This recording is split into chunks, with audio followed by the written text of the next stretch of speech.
Okay, what I want to share with you is how to write a great expository essay. We'll be writing expository essays this week and next, so I want to make sure you have some background information on this. The purpose of an expository essay really is to investigate some idea that you have in writing about the topic that you choose to write about or that's assigned to you. Remember, as you do this, you have to evaluate the evidence that supports your idea, and you want to organize your thoughts in a logical manner so that a person can follow them very carefully from one idea to the other. So be systematic. Follow a pattern. The tools that you can use for an expository essay include things like comparison and contrast to help make your point. You could use an example to help illustrate a point that you're making.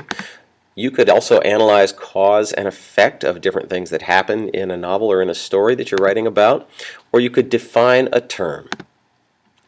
The length of each paragraph varies depending upon the paragraphs themselves. The introduction should be somewhere between 6 and 8 sentences long, body paragraphs between 4 and 8 sentences, and the conclusion between 4 and 6 sentences. The intro paragraph should start with a great lead-in. Now, I'll make a separate slideshow entirely about how to use great lead-ins, but here are a couple of ideas to bear in mind. You want to start with what I call a super starting device. These are a few devices that can really help hook a reader, get them interested in what you're writing about so that they want to read more of what you're saying. And they do another thing. They make you more interested in what you're writing about too.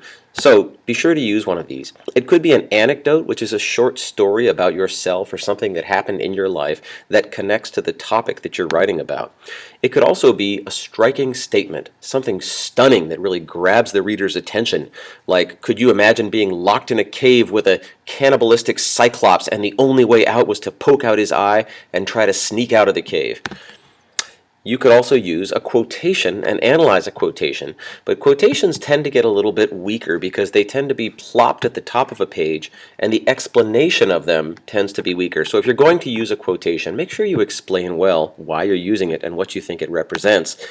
You can also use a definition. Defining a term is a great way to start out, and it can make it very clear then what it is you're writing about, which makes it easier for your readers to follow. And the last one, and I certainly think the least, is to use a question. I say caution with this because a lot of people choose questions that don't really hook a reader's attention, and it's obvious that you're just trying to do something to get them interested rather than having an interesting idea that would automatically hook them. So if you're going to use a question, make sure it's really good, really thought-provoking, and it's something that you've put a lot of thought into creating as well. The thesis statement comes at the end of your introductory paragraph. Make sure that this is where you make your claim about the topic. And a claim is composed of two parts. It'll be the subject, whatever it is you're writing about, and your opinion of the subject. So in this example of a good thesis statement, we've got the subject in blue and we've got the opinion in red. Romeo and Juliet's deaths could have been avoided on 3 separate occasions. The part in blue is factual. There's no question that Romeo and Juliet died. The opinion part is this, that they could have been avoided on 3 separate occasions. It's an interesting topic, and then the writer will have to go on in their main part of their essay to prove that there were 3 separate occasions which could have avoided their deaths. Here's another one from history. Unfair taxes, rising prices, and political powerlessness made the revolution all but unavoidable. The revolution certainly happened, and in fact, we could go and say that these 3 things at the top, the unfair taxes, the rising prices, and the political powerlessness, those were all factual too.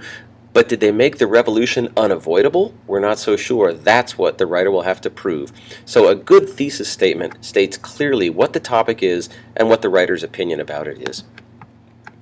You're going to prove your point in the body paragraphs. So remember these things. First, organize your points logically, and that means you want to go from the weakest point you have and build up to the strongest.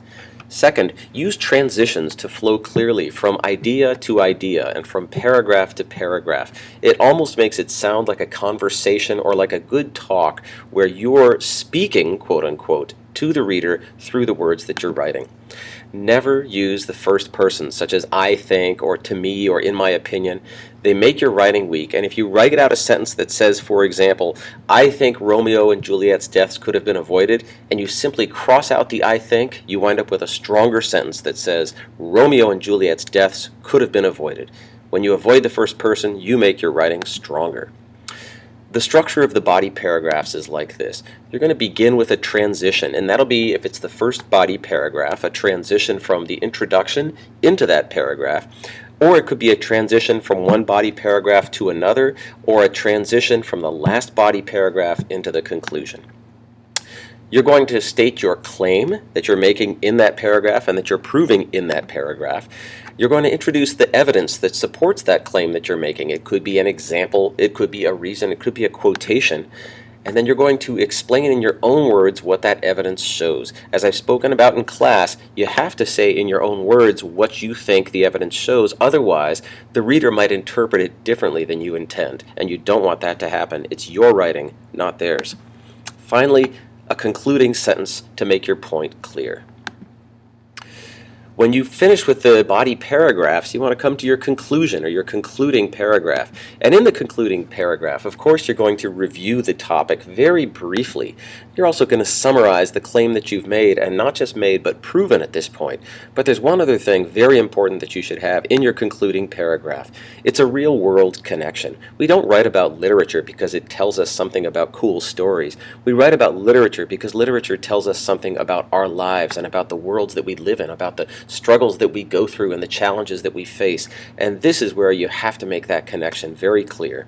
So make sure you do these things in your concluding paragraph, and then look at it all again. Read what you've written out loud to yourself. It's an easy way to catch grammatical mistakes, and you can fix those mistakes, and then you'll be ready to turn in a really good essay.